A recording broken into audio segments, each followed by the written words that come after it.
ॐ श्रीगौर्या सकलार्थदं निजपदां भोजेन मुक्तिप्रदं प्रौढं विघ्नवनं हरन्तमनघं श्रीधुण्डितुण्डासिना वन्दे चर्मकपालिकोपकरणैर्वैराग्यसौख्यात् परम् नास्तीति प्रदिशन्तमन्तविधुरम् श्रीकाशिकेशं शिवं शङ्करं शङ्कराचार्यं केशवं बादरायणं सूत्रभाष्यकृतौ वन्दे भगवन्तौ पुनः पुनः ईश्वरो गुरुरात्मेति मूर्तिभेदविभागिने व्योमवद्व्याप्तदेहाय दक्षिणामूर्तये नमः।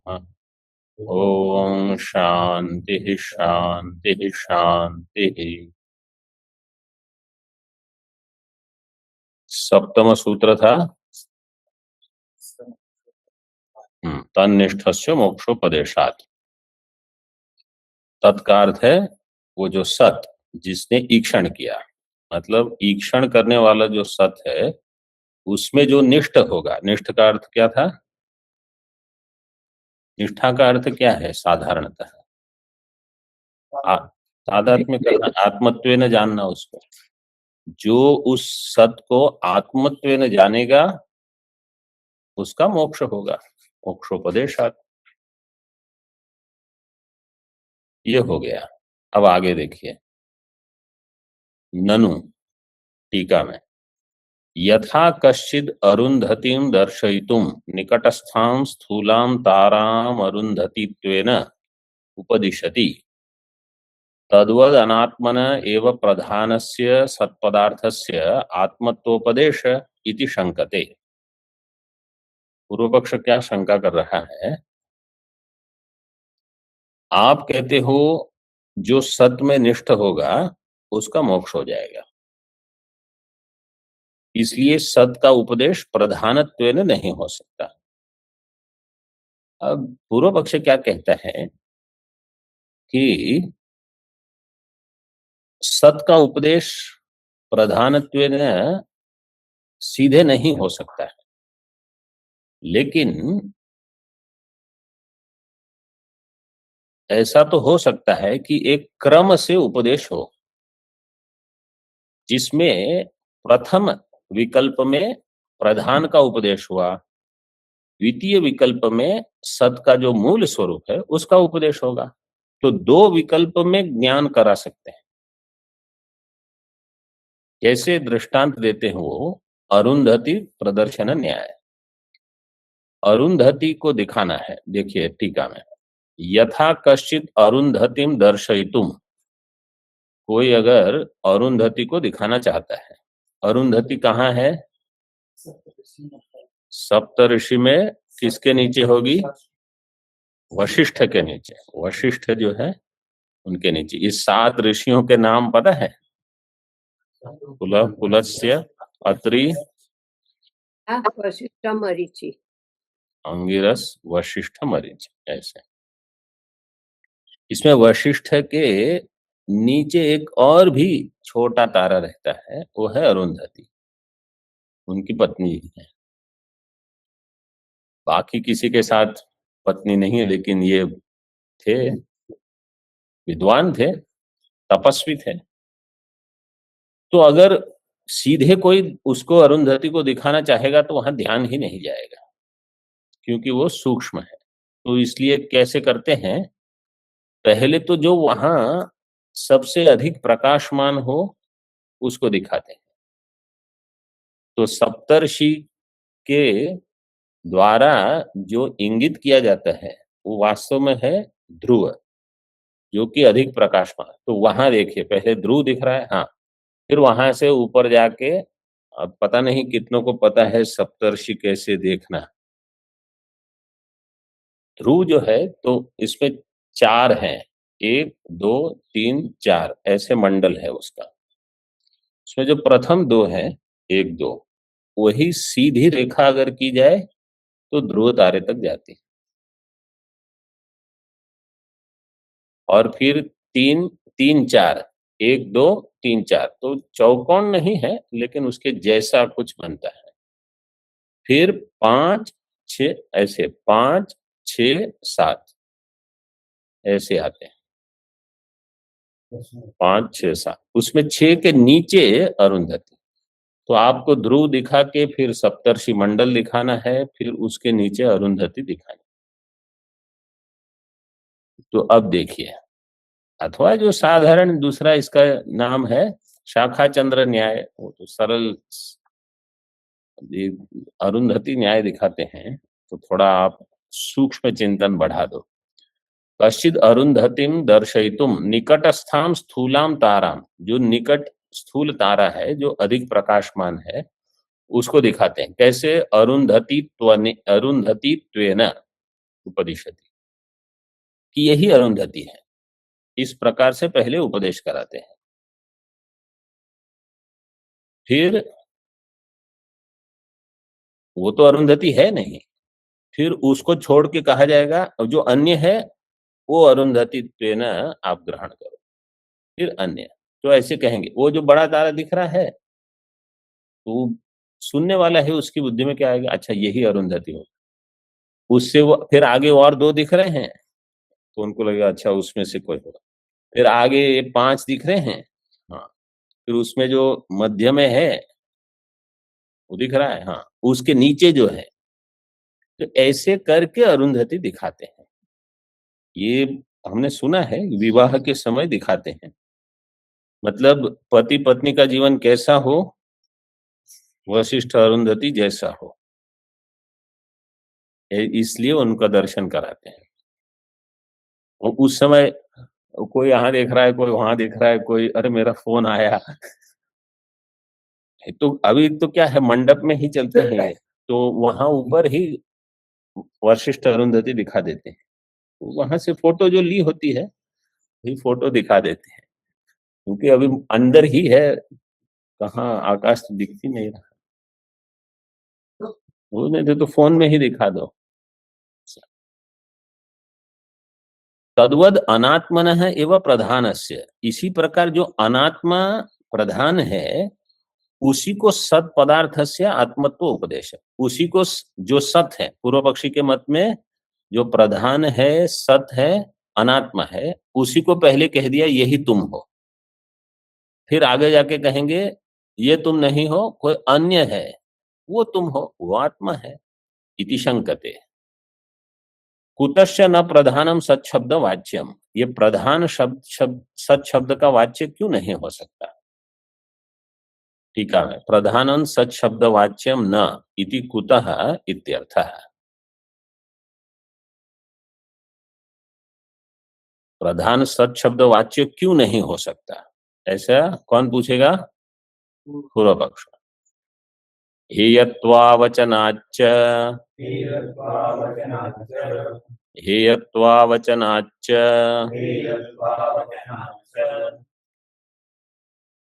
इसमें कितने शब्द हैं? तीन। दो। हेयत्वावचनात्, हेयत्वस्य अवचनात्, ये एक पद है, और चकार एक पद है। हेयत्व अवचनात्। सिद्धांति ने उत्तर दिया, ये सिद्धांति सूत्र है। सिद्धांति क्या कहेगा? हेयत्व का वचन नहीं है इसलिए भी च, इसलिए भी प्रधान सत शब्द वाच्य नहीं हो सकता। अब आप विचार की कल्पना कर सकते हैं हम बिना भाष्य के हमारी क्या परिस्थिति होगी। केवल अगर सूत्र सूत्र ही दे दिए जाए, भाष्य, केवल भाष्य पढ़ने से भी बहुत आनंद आता है। हेयत्व अवचनात्, निषेध, हेयत्व का अर्थ है निषेध, निषेध का वर्णन नहीं है। हेय, हे शब्द कैसे बनेगा? ओहा त्यागे, त्यागे, फिर अचोयत हेयत्वम। भाष्य में देखिए, यदि अनात्मैव प्रधानम सत शब्द वाच्यम। अब ये सत शब्द वाच्य जो आता है, वास्तव में सत किसी शब्द का वाच्य है नहीं है, हम ना कहते हैं। तो सत शब्द वाच्यत्व कैसे होगा? इसका अर्थ, ये जो शब्द यहां दिया है उसको ऐसे ही इसका अर्थ नहीं घटेगा, क्योंकि ब्रह्म जो है वो सत शब्द शब्द का वाच्य है ही नहीं। तो यहाँ सत शब्द का जो विवक्षित अर्थ है, जो लक्षणा से प्राप्त, उसको लेना है यहाँ सत शब्द वाच्य से। कि भाष्य में, यहाँ पूर्व में टीका में भी इसी शब्द का प्रयोग हुआ है, सत शब्द वाच्यम, इस प्रकार से। तो सत शब्द वाच्य का अर्थ क्या करेंगे? सत शब्द से विवक्षितो अर्थ है। सत शब्द के द्वारा जो विवक्षित अर्थ है, जो लक्षणा से प्राप्त होता है, वह प्रधान के द्वारा इंगित नहीं है। प्रधान जिसको बताएगा वो कोई और होगा। भाष्य में देखिए, यदि अनात्मैव प्रधानम सत शब्द वाच्यम स आत्मा तत्वमसि इति इहोपदिष्टम स तदुपदेश श्रवणाद अनात्मज्ञतया तन्निष्ठो मा भूत इति मुख्यम आत्मानम उपदिदिक्षुस तस्य हेयत्वम ब्रूयात्। अगर अनात्मा प्रधान, अनात्मा एवं प्रधानम सत शब्द वाच्यम स्यात्, अगर वो सत शब्द का वाच्य हो, मतलब सत शब्द का अर्थ प्रधान हो, स आत्मा तत्वमसि इति इह उपदिष्टम स्यात्, तो तत्सत्यम स आत्मा तत्वमसि, इस प्रकार से उपदेश होगा। स तद उपदेश श्रवणात् अनात्मज्ञतया तन्निष्ठो मा भूत। सह, जो श्वेत केतु साधक है जो भी, उस उपदेश के श्रवण अनंतर, तद उपदेश श्रवणात्, अगर उस सत का उपदेश इस श्वेत केतु को दिया गया है और वो सत प्रधान है, जो अनात्मा है, जड़ है, तो अनात्मज्ञतया वो निष्ठ हो जाएगा। पूर्व पक्ष कहता है अनात्मज्ञतया तन्निष्ठो मा भूत। ठीक है, अनात्म निष्ठ वो नहीं हो, मा भूत इति मुख्यम आत्मानम उपदिदिक्षुस तस्य हेयत्वम ब्रूयात्। जो मुख्य आत्मा का उपदेश करा रहा है, उपदिदिक्षुहु, उपदेष्टुम इच्छुहु, उपदेश करने वाला किसका उपदेश कराना है? मुख्य आत्मा का। तो फिर तस्य हेयत्वम, तस्य कस्य हेयत्वम? प्रधानस्य, प्रधान का हेयत्व बताए। इसमें वास्तव में जो हमने कहीं सुना था, ये अन्य किसी आचार्य से, बहुत ही सटीक इसका दृष्टांत है। देखो पूर्व पक्ष ये कल्पना क्या कर रहा है, पहले इसको समझ लो। पूर्व पक्ष क्या कहता है कि ये उपदेश जो ब्रह्मनिष्ठा का है वो सीधे नहीं हुआ, दो विकल्प में करा रहे। प्रथम विकल्प में उपदेश दे रहे हैं तुम प्रधान हो, मतलब प्रधान सत है, तो आप उसमें निष्ठ हो जाओ। फिर आपको उपदेश दिया जाएगा तुम प्रधान नहीं, तुम सद ब्रह्म हो। ऐसे जैसे अरुंधति को कैसे दिखाया गया विकल्प से, इसका दृष्टांत मिलेगा आपको। हाँ, तैत्तिरीय उपनिषद में। तैत्तिरीय उपनिषद में क्या कहते हैं? ये स्थूल शरीर है, ये आत्मा है। सवा एष पुरुषो अन्न रसमय।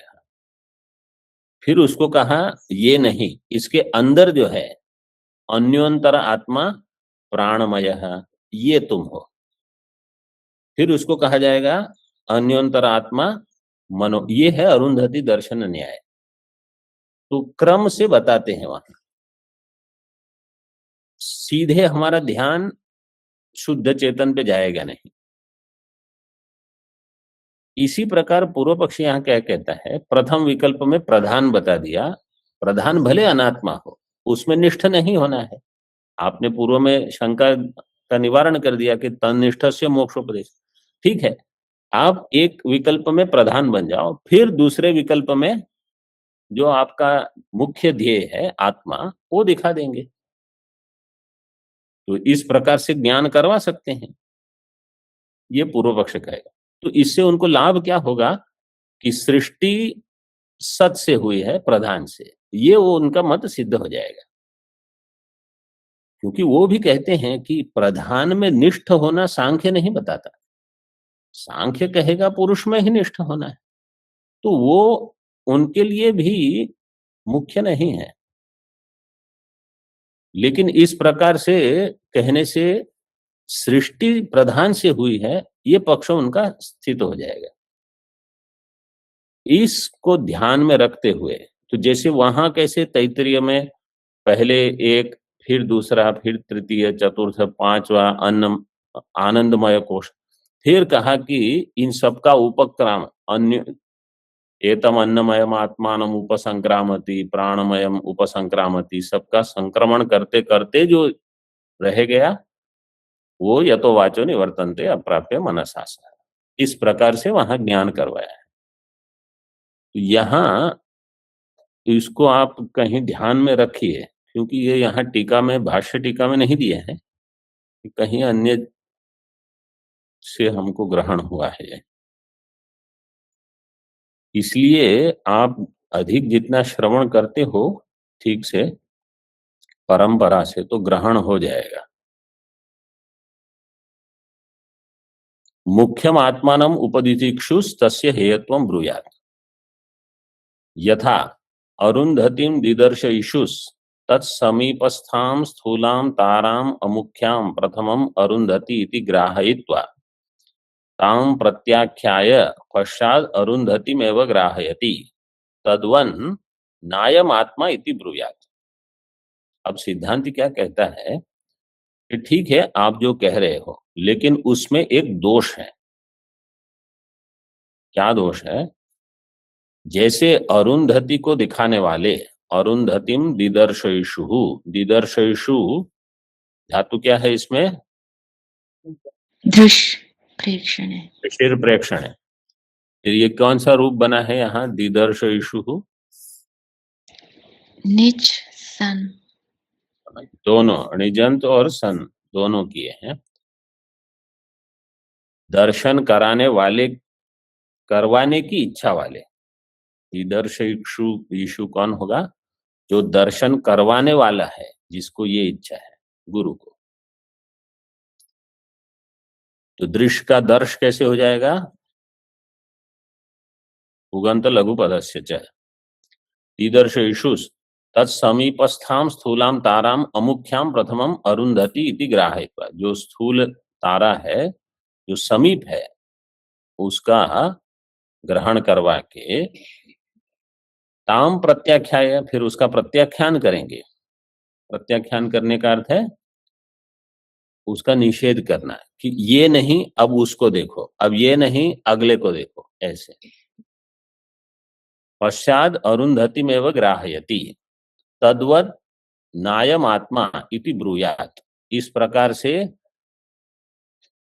बोध करवाना चाहिए, लेकिन ऐसे नहीं हुआ। जो क्रम से आप बोध करवाने का विकल्प सोच रहे हो, ऐसा नहीं हुआ।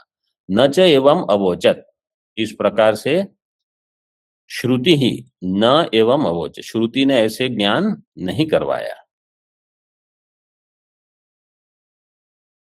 तो कैसे ज्ञान करवाया? सन्मात्र आत्म अवगति निष्ठैव ही षष्ठ प्रपाठक परिसमाप्तिर दृश्यते। सन्मात्र आत्म अवगति निष्ठा एव, सन्मात्र अवगति का अर्थ है ज्ञान, सन्मात्र आत्मा का ज्ञान, उसकी निष्ठा यही छठे अध्याय षष्ठ प्रपाठक षष्ठ अध्याय जो है उसकी परिसमाप्ति ही छठे अध्याय की परिसमाप्ति किसमें है? सन आत्मा की ज्ञान में निष्ठा।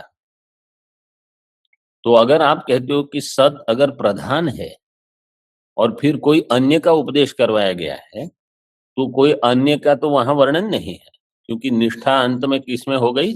सत में ही करवाई। सन्मात्र आत्म अवगति निष्ठा एवं षष्ठ प्रपाठक परिसमाप्ति ही दृश्यते। टीका में सौत्रश्चकारो अनुक्त समुच्चयार्थ इत्याह। सौत्र सौत्र सूत्रे भव सौत्र सूत्र में जो चकार है यत्व अवचनाच सौत्रश्चकारो अनुक्त के समुच्चय के लिए है, जिसका यहाँ अभी वर्णन नहीं हुआ है। क्या है वो? भाष्य में च शब्द प्रतिज्ञा विरोधाभ्युचय प्रदर्शनार्थ है। प्रतिज्ञा विरोध अभ्युचय, इसमें और भी एक दोष होगा। मतलब यह जो सूत्र है इसमें दो चीज बता दी, हेयत्व का वचन नहीं है एक, और चकार से प्रतिज्ञा विरोधात, क्योंकि भाष्य में क्या दे दिया? प्रतिज्ञा विरोध अभ्युचय, अभ्युचय का अर्थ है समुच्चय, तो चकार से प्रतिज्ञा के विरोध का भी समुच्चय कर दिया। प्रतिज्ञा विरोधात ऐसा एक अलग सूत्र बना सकते थे, उसके बदले इसको यहीं जोड़ दिया।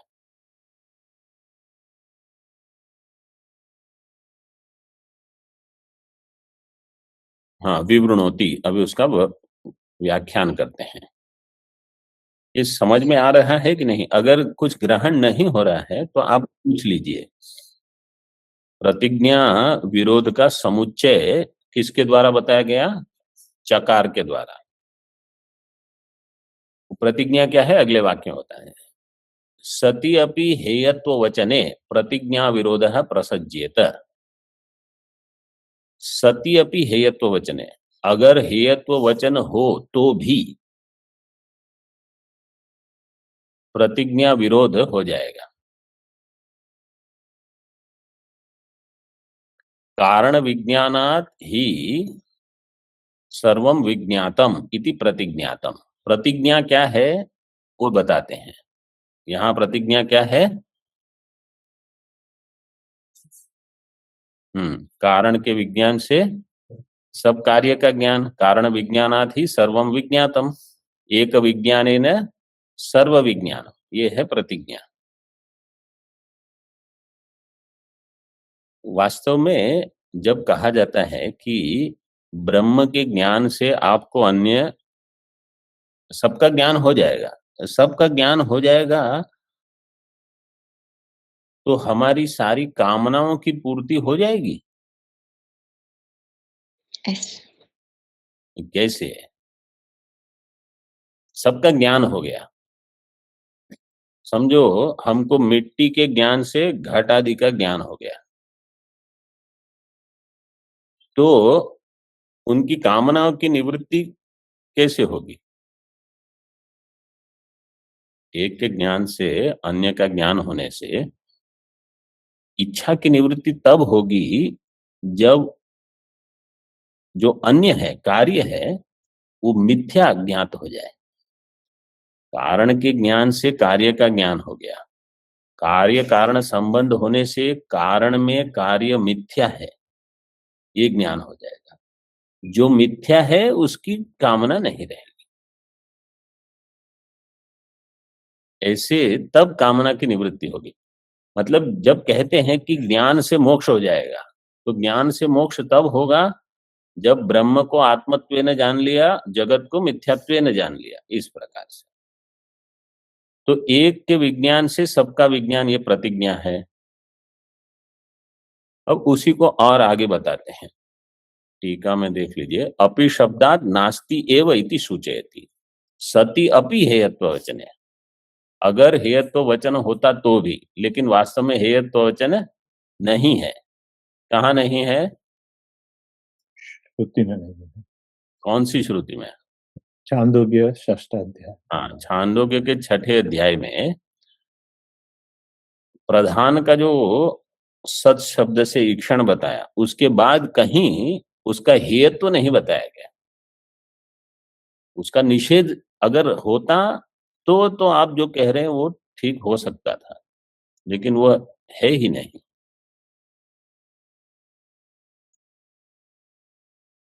उत, अब ये प्रतिज्ञा बताते हैं। उत तम आदेशम अप्राक्ष्यो येना श्रुतं श्रुतं भवत्यमतं मतम अविज्ञातम विज्ञातम इति। पिता उद्दालक श्वेत केतु को पूछते हैं, वह आदेश तुमने पूछा, तम आदेशम अप्राक्ष्य है, आपने पूछा अपने गुरु को क्या आदेश? टीका में बताया है, देखिए। वेदान अधीत्य आगतम स्तब्धम पुत्रम पिता उवाच। 6ठे अध्याय का थोड़ा और वर्णन कर देते हैं।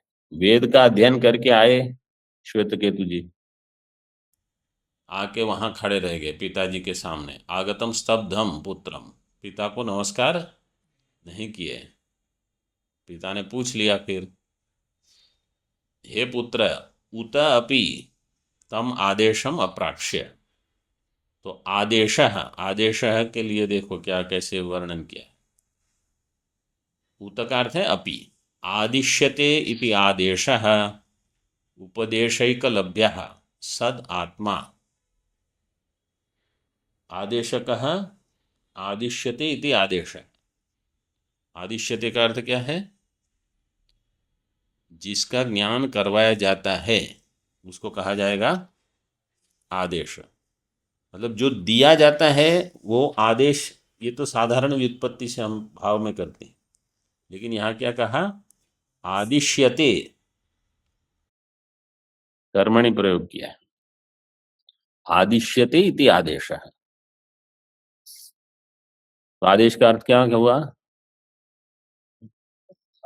आत्मा, सद आत्मा, जो कि उपदेश एकलभ्य है। केवल शास्त्र आचार्य उपदेश से ही जिसका ज्ञान होगा, ऐसा सद आत्मा, उसको आदेश शब्द से बता दिया। इस आदेश के बारे में, इस आत्मा के बारे में तुमने पूछा, अप्राक्ष्य है तम अपि अप्राक्ष्य है। गुरु निकटे पृष्ठवान असी, गुरु के निकट जाकर तुमने पूछा, ऐसे पिताजी ने कहा। वो क्या है? यस्य श्रवणेन मननेन विज्ञानेन अन्यस्य श्रवणादिकम भवति इति अन्वय। जिसके श्रवण मनन विज्ञान से अन्य का भी श्रवण मनन हो जाएगा, उनका स्वतंत्र फिर श्रवण करने की आवश्यकता नहीं है। ननु अन्येन ज्ञाने, अन्येन ज्ञातेन, ज्ञातेन है कि ज्ञानेन है? अन्येन ज्ञातेन कथम अन्यद अज्ञातम अपि ज्ञातम स्यात्। अन्य के ज्ञान से जब अन्य ज्ञात हो गया तो अन्य जो अज्ञात है वो भी ज्ञात कैसे हो जाएगा? ऐसा तो हमारा कोई अनुभव नहीं है। जैसे 4 सूत्र पढ़ने से ये सूत्र हो जाएगा क्या? नहीं होगा, वो अलग से पढ़ना पड़ेगा। तो इसी प्रकार एक विषय के ज्ञान से अन्य विषय का ज्ञान तो क्या कहाँ होता है? व्याकरण के ज्ञान से न्याय मीमांसा वेदांत नहीं होते, आपको अलग से पढ़ने ही पड़ते हैं। कथम ज्ञातम स्यात् इति पुत्रः शंकते, पुत्र शंका करेगा, कथम नु भगवः स आदेशो भवति। हे भगवः, वो आदेश कैसे होगा? भगवः, टीका में देखिए, हे भगवः, भगवः शब्द कैसे बनेगा? सूत्र बताइए। भगवत शब्द, फिर भगवत में कौन सा प्रत्यय है? मतु, भगवत, भगवाले, जैसे मतु वस्तु का तो संबोधन छंद से। संबोधन बहुत सरल है सूत्र। मतु प्रत्यय है वो तो दिख रहा है, उसमें कुछ याद नहीं रखना। संबोधन है वो भी ज्ञात है।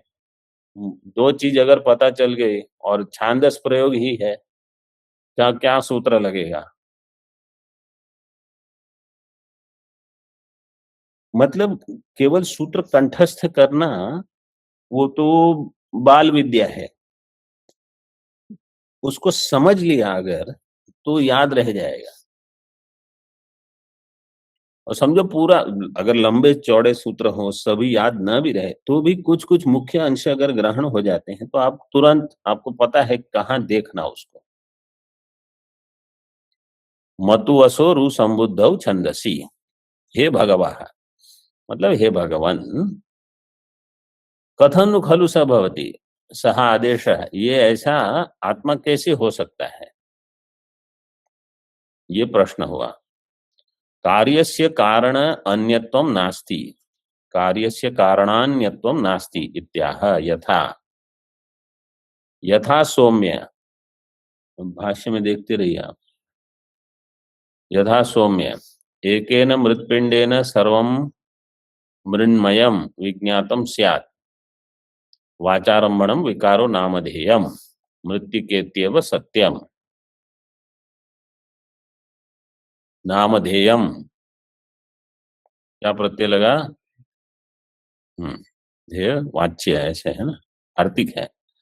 भाग रूप नामभ्यो ध्येयट वाच्यम, ऐसे है। हाँ, कोई देख ले, वार्तिक देख के बता। वार्तिक है, सूत्र नहीं है ये। भाग रूप नामभ्यो, अच्छा ध्येय है, इतना ही है। ध्येयः स्वामी जी। ध्येय, ठीक है, भाग रूप नामभ्यो ध्येय। तो नामधेय ये आया था, अभी किसमें आया था? भाग ध्येय, भाग में आया था ना भाग ध्येय, अब नामधेय आ गया। तो पिता दृष्टांत देकर व्याप्ति कराते हैं। ये दृष्टांत किस लिए है? इस व्याप्ति के लिए। इस व्याप्ति के लिए कि आपकी जो प्रतिज्ञा है, एक के ज्ञान से सबका ज्ञान, वो संभव है। जैसे मृत पिंड के ज्ञान से समस्त मृण्मयम विज्ञातम स्यात्, वो उसका ज्ञान हो जाएगा। और जो विकार है, परिणाम कार्य है, वो वाचारंभण ही है, पाणी का आलंबन मात्र है। मृत्तिकेत्येव सत्यम, पिंडः स्वरूपम तेन विज्ञातेन इति शेषः। पिंड है स्वरूपम, स्वरूप को जानने से मिट्टी आदि का ज्ञान, घट आदि का ज्ञान हो गया, घट शराब इत्यादि का। तत्र युक्तिमाह वाचारंभणम विकारो नामधेयम।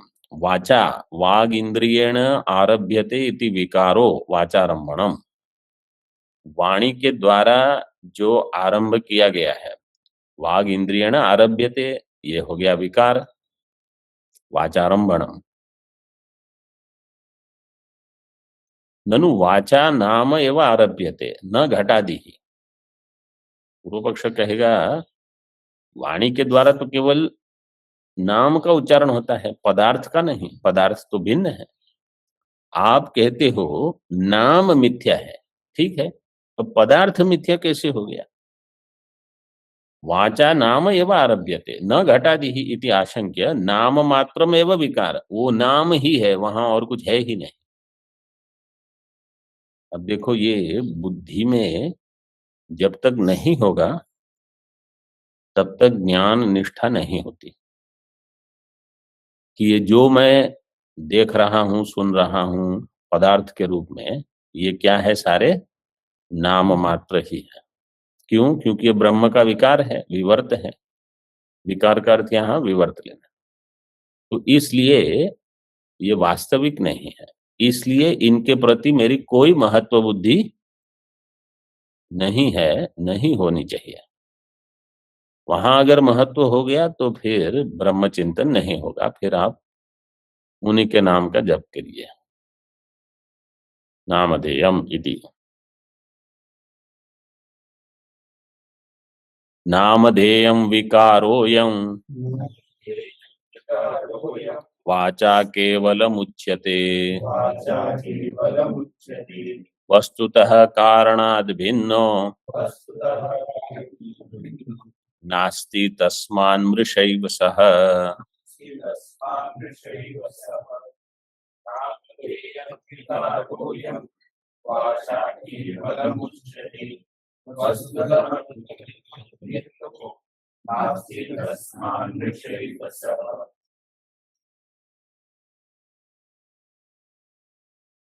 अयं विकारः नामधेयम् केवलं वाचा उच्यते। वस्तुतः कारणात् भिन्नो नास्ति, नास्ति का अर्थ है विकारो।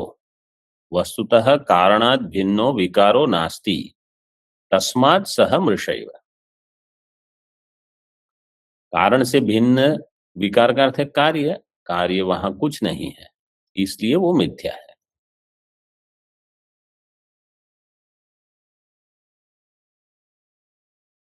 इति भावः। ये विद्यारण्य स्वामी जी का श्लोक लग रहा है मुझे। पंचदशी में नहीं हो तो अनुभूति प्रकाश में होगा, संभव है। विकार मिथ्यात्वे तदभिन्न कारणस्य अपि मिथ्यात्वम इति न इत्याह। अब देखिए पूर्व पक्ष क्या कहेगा। घट अगर मिथ्या है तो मृत्तिका, मिट्टी भी मिथ्या होगी। घट अगर सुवर्ण का है तो कब होगा, जब उसका उपादान सुवर्ण होगा। तो जैसा कार्य वैसा उसका उपादान होगा। तो अगर कार्य मिथ्या है तो विकार मिथ्या होने से कारण भी तद अभिन्न कारण से अपनी मिथ्यात्वम इति न इत्याह। सिद्धांत कहता है नहीं, मृत्तिका इत्येव सत्य, मृत्तिका तो सत्य है, जो विकार है वो मिथ्या है और मृत्तिका सत्य है। अब देखिए थोड़ा सतर्क हो जाइए। कारणम कार्याद भिन्न सत्ताकम न कार्यम कारणाद भिन्नम। कार्यम कारणाद भिन्न सत्ताकम। कारणम कारण कार्य से, कारणम कार्याद भिन्न सत्ताकम। कार्य कारण से भिन्न है,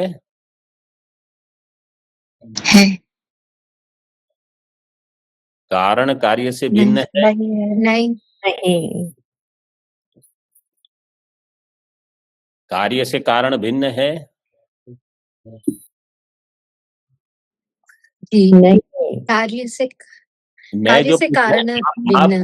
बोलिए, मैं जो बोलता हूं उसका उत्तर आपको देना है, आपको कुछ नहीं बताना, आपको केवल है नहीं है इतना कहना है। आप व्याख्यान मत कीजिए बीच में। कारण से कार्य भिन्न है? नहीं। कार्य से कारण भिन्न है? है। कार्य कारण से भिन्न है? नहीं। ये विचार कार्य कारण, कार्य से कारण भिन्न क्या है, किससे ये स्थित हो बुद्धि में, इसलिए ऐसे प्रश्न उत्तर करते हैं ताकि आप भी सतर्क रहो। और कहाँ है कहाँ नहीं, कहीं दो ही में उत्तर है, एक तो है अथवा एक नहीं है।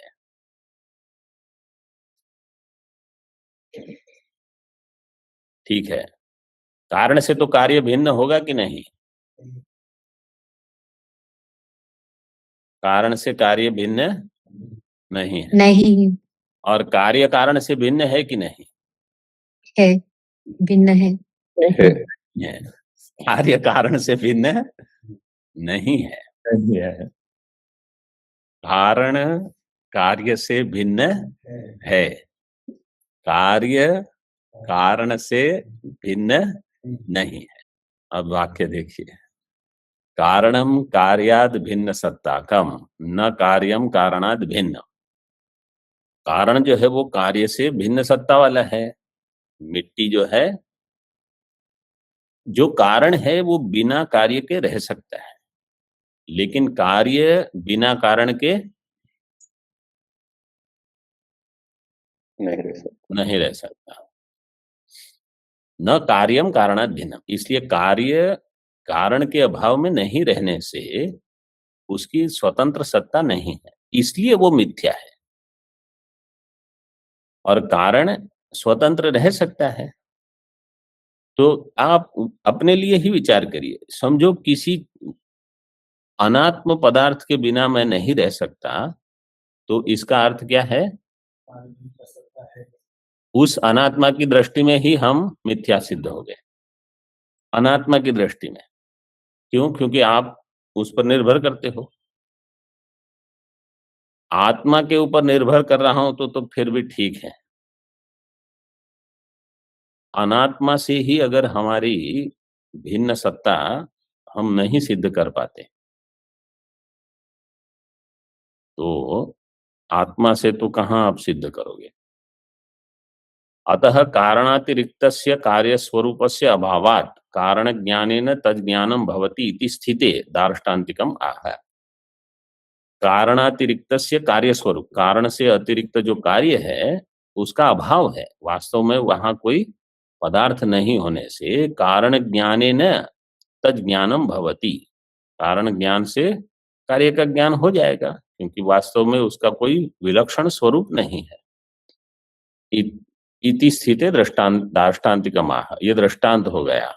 आगे एवं सौम्य स आदेशो भवति, ये दार्ष्टान्त है। इस प्रकार से सौम्य वह आदेश, वह आत्मा है, सदात्मा ऐसा है।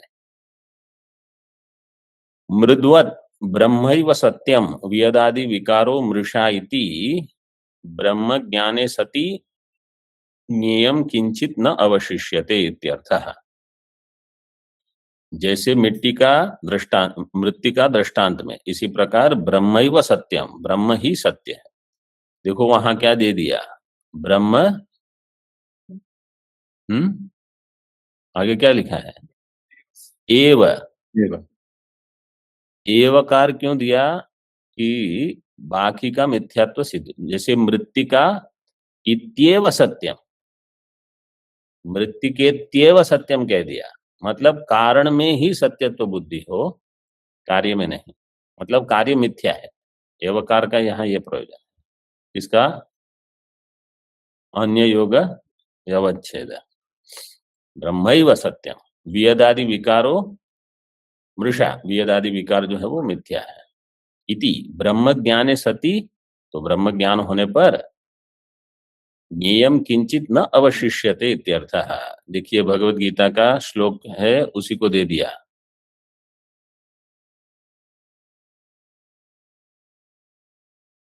ज्ञानम तेहम सविज्ञानम इदम वक्ष्याम शेषतः यज्ञात्वा नेह भूयोन्यत ज्ञातव्यम अवशिष्यते। देखो ये अन्यत ज्ञातव्यम न अवशिष्यते, वही दे दिया। अन्यत किंचित ज्ञेयम न अवशिष्यते, कुछ ज्ञेय नहीं रहेगा। ओम पूर्णमदः पूर्णमिदं पूर्णात् पूर्णमुदच्यते पूर्णस्य पूर्णमादाय पूर्णमेवावशिष्यते। ओम शांति शांति शांति। शंकरं शंकराचार्यं केशवं बादरायणं सूत्रभाष्यकृतौ वन्दे भगवन्तौ पुनः पुनः। ईश्वरो गुरुरात्मेति मूर्तिभेदविभागिने व्योमवद्व्याप्तदेहाय दक्षिणामूर्तये नमः। ओम शांति शांति शांति।